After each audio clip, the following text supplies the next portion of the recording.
जो भी आवश्यक क्रिया हैं वे कर्म क्षय में निमित्त बनती हैं।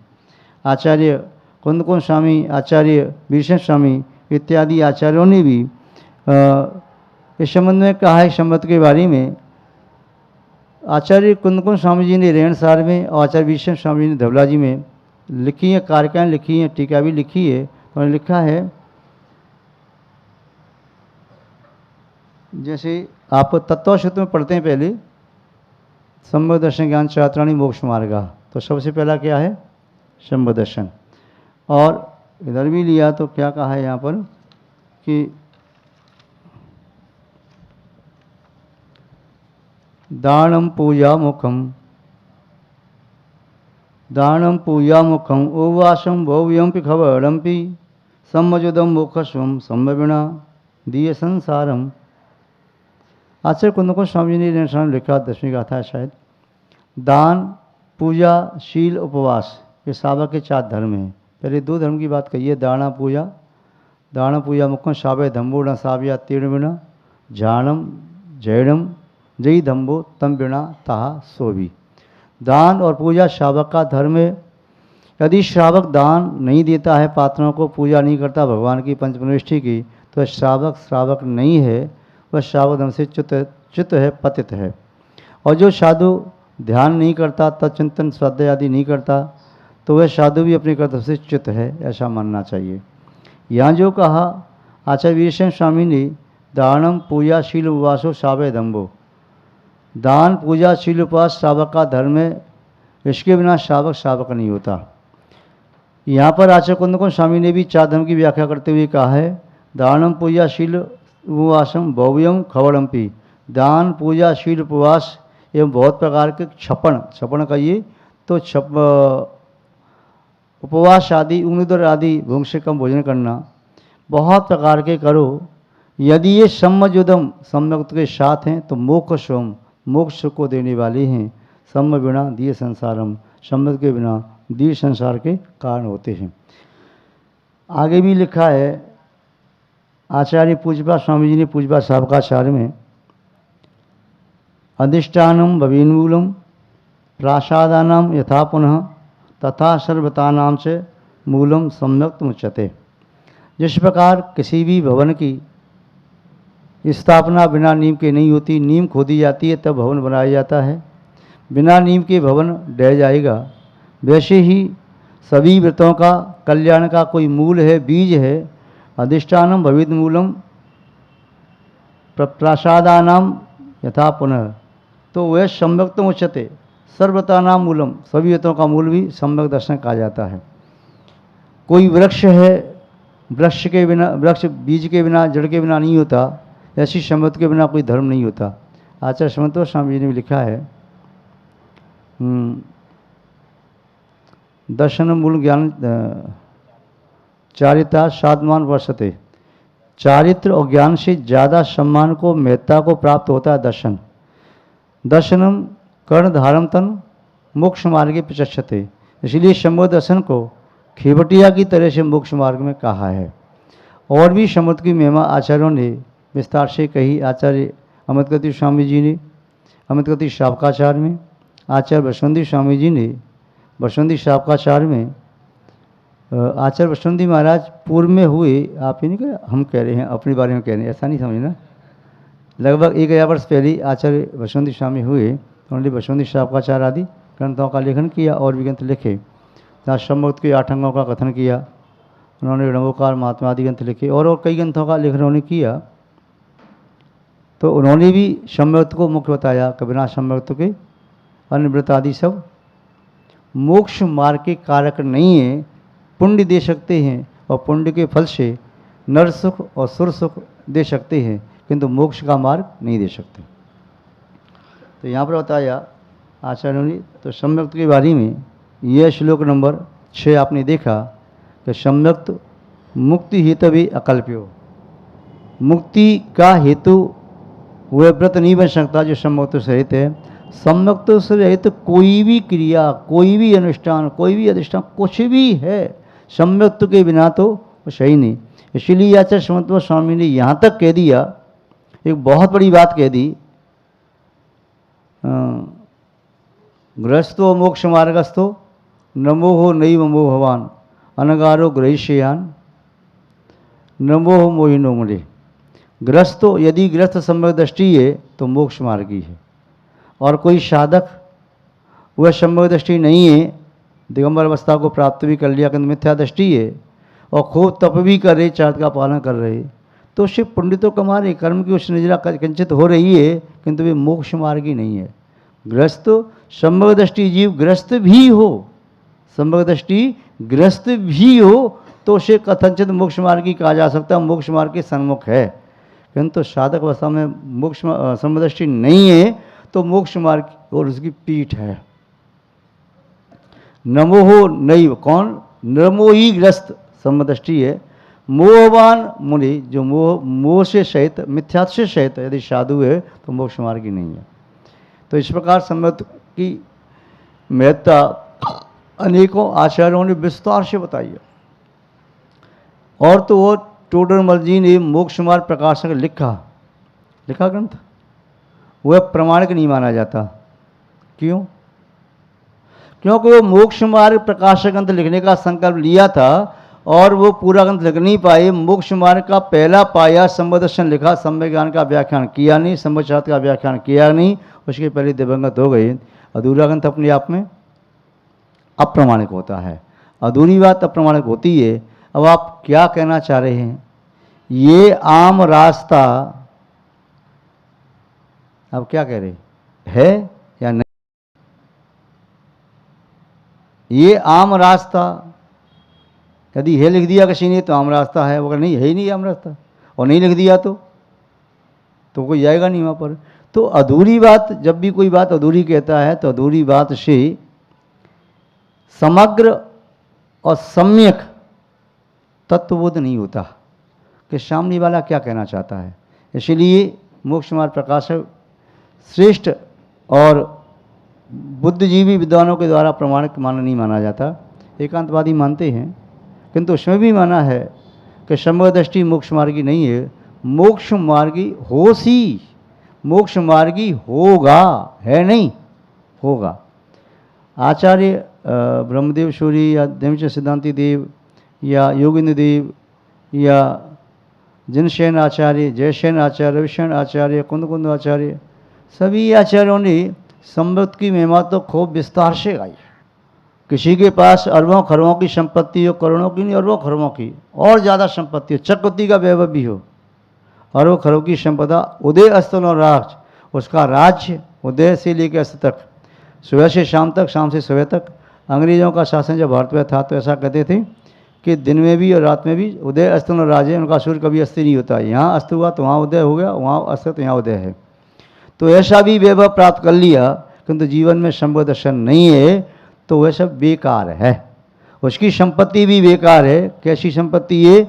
पत्थर भरे जहाज, यदि जहाज तो हैं पत्थर भरे, ऐसे जहाज में कोई बैठ जाएगा या पत्थर की नाव पर बैठेगा तो डूब जाएगा।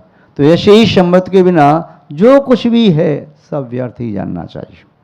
सम्यक दर्शन के बारे में कई बार जिज्ञासा आती है, सम्यक दर्शन सहज साध्य है कि यत्न साध्य है?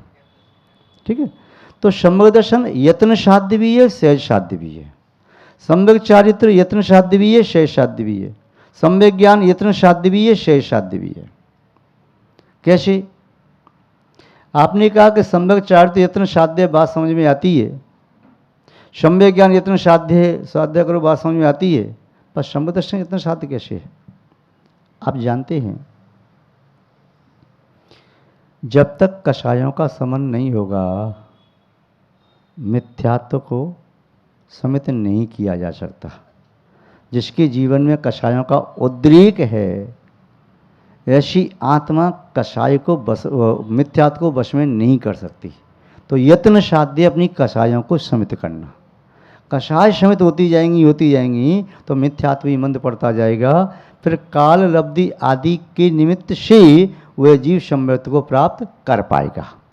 तो ये मिथ्यात्व को दबाने के लिए कषायों को दबाना ये यत्न साध्य हो गया, और काल लब्धि आदि के निमित्त से मिथ्यात्व का दब जाना ये सहज साध्य हो गया। दीर्घशास्त्र गुरु का सानिध्य प्राप्त करना ये यत्न साध्य हो गया, और उनके पास पहुँच करके परिणामों में निर्मलता आना, कषाय का समन होना, ये अंदर वाला कार्य जो बात का है वो सहज साध्य। पहली पुरुषार्थ साध्य, बाद में सहज साध्य। स्वाध्याय करते करते शास्त्र पढ़ रही है, ज्ञान का शोषण बढ़ रहा है, ये यत्न साध्य हो गया और सहज में ज्ञान का शोषण बढ़ गया, विशुद्धि बढ़ी और अचानक ही अवधि ज्ञान, मन पे ज्ञान प्राप्त हो गया। स्वाध्याय करते करते अवधि ज्ञान होता है क्या? मन पे ज्ञान होता है क्या? वो किससे होता है? साधना से। और साधना क्या है? यत्न। तो वो ज्ञान भी यत्न साध्य भी है और सहज साध्य भी है। ऐसी चारित्र कषायों का शमन किया तो चारित्र की प्राप्ति हुई, किंतु व्यवहार चारित्र की प्राप्ति हुई, निश्चय चारित्र की प्राप्ति। कोई योगी सोचे मैं आत्मा में लीन हो जाऊं, लीन हो जाऊं, लीन हो जाऊं, नहीं, विकल्पों को छोड़ेगा तभी लीन हो पाएगा। तो वह लीनता सहज साध्य है, किंतु उसकी भूमिका यत्न साध्य है। सम्यक दर्शन प्राप्त करने में अनंत काल भी लगता है और अंतर्मूर्त भी। केवल ज्ञान प्राप्त करने में मात्र अंतर्मूर्त लगता है कि तो भूमिका बनाने में अनंत काल व्यतीत हो गया, हमको भी प्राप्त नहीं कर पाए, और जिन्होंने प्राप्त किया वे भी अनंत काल तक संसार में भ्रमण किया, आगे प्राप्त करेंगे भी, भ्रमण भी कर रहे हैं।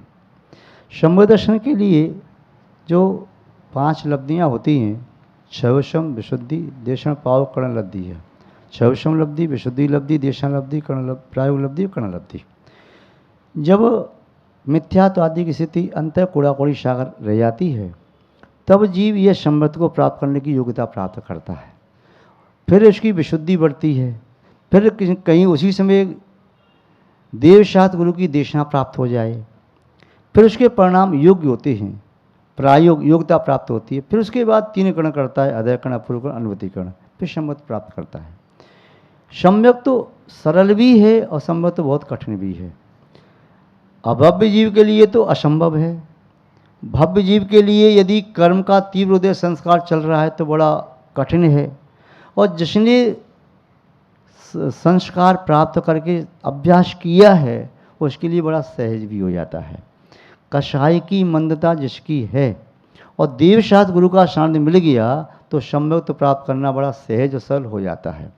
जब कषाय की तीव्रता होती है तो धर्म के क्षेत्र में जीव जाता नहीं।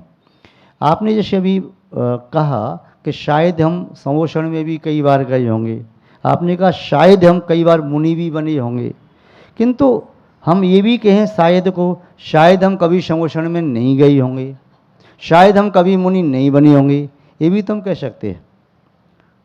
क्योंकि दौलतराम छड़ालाकार ने जो लिखा कि मुनिवत धार अनंत बार ग्रीवे को पुजायो, ये कथन अभव्य की अपेक्षा से है। भव्य जीव अपने जीवन काल में अधिकतम 32 बार मुनि बन सकता है, ज़्यादा नहीं।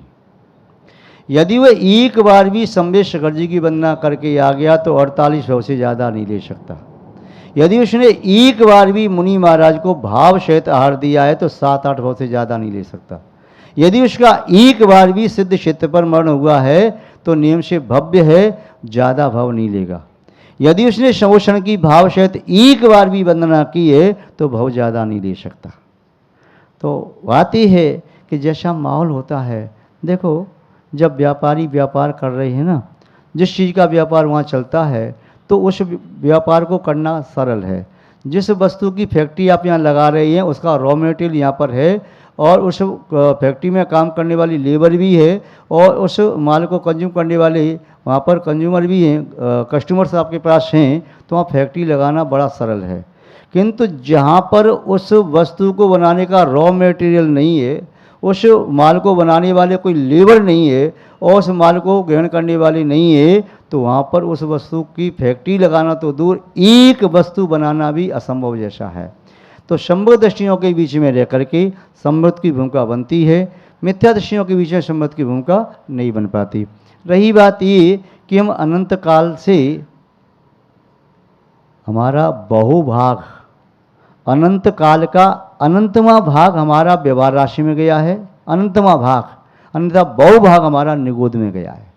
जो अनंतवां भाग गया है वो व्यवहार राशि में, उसका भी अनंतवां बहुभाग हमारा स्थावर पर्याय में गया है, उसका एक भाग तत्पर्याय में गया है। जो तत्पर्याय में गया है उसका भी बहुभाग विकल्पत्रय में गया है या असंगी पंचेंद्रिय में गया है, उसका एक भाग संगी पंचेंद्रिय में गया। संगी पंचेंद्रिय में भी जाकर के हम जितनी बार नारकी बन गए, जितनी बार नारकी बन गए, उसके अनंत में भाग बार भी मनुष्य नहीं बने, क्योंकि हम पापी जीव रहे तो वहां जाते रहे। दौलत राम जी ये कह देते ना कि मैं देवशात गुरु की अभिनय करके अनंत बार नरकों में धायो, तो शायद व्यक्तियों को वैराग हो जाता, वो धर्म से दूर नहीं होता। उन्होंने कहते अनंत बार मुनि बने, तो उनके कथन से लोगों को मुनि बनने से विरक्ति ही हो गई। अब क्या करना, मुनि बन के अनंत बार तो बन गए, सम्यक्त को प्राप्त करो। तो सम्यक्त को ऐसा हुआ बना दिया, सम्यक्त की भूमिका में आओ, सम्यक्त तो प्राप्त हो जाएगा। संभव नहीं है, समोषण में अभव्य जीव जाता है, भव्य कूटता को सम्यक्त प्राप्त कर नहीं पाता, कर नहीं सकता।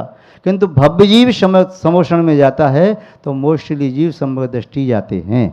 और या तो 12 सभा में पहुंचेगा, नहीं पहुंचेगा तो 100% सम्यक दृष्टि रहेगा। बाहर खेल कूद में रहा, बाप का भूमि या क्रीड़ा स्थल यहाँ बने हैं, चैत प्रसाद भूमि, भवन भूमि, ध्वज भूमि, लता भूमि, वहाँ घूमता रहे तो अलग बात है, किंतु वहाँ तक पहुँच गया। सम्यक्त तो मानसम को देख करके भी हो जाता है। तो यूँ कहें कि प्राय करके ये जीव समोषण में नहीं गया, इतना भी कह दें तो कोई आश्चर्य नहीं, क्योंकि समोषण में गई होते ना तो व्यक्ति यहाँ पर पंचम काल में जन्म लिए था, चौथे काल में विदेश से पहुँच जाता है। ऐसे पापी क्षेत्र, ये भी तो पापिष्ट काल है।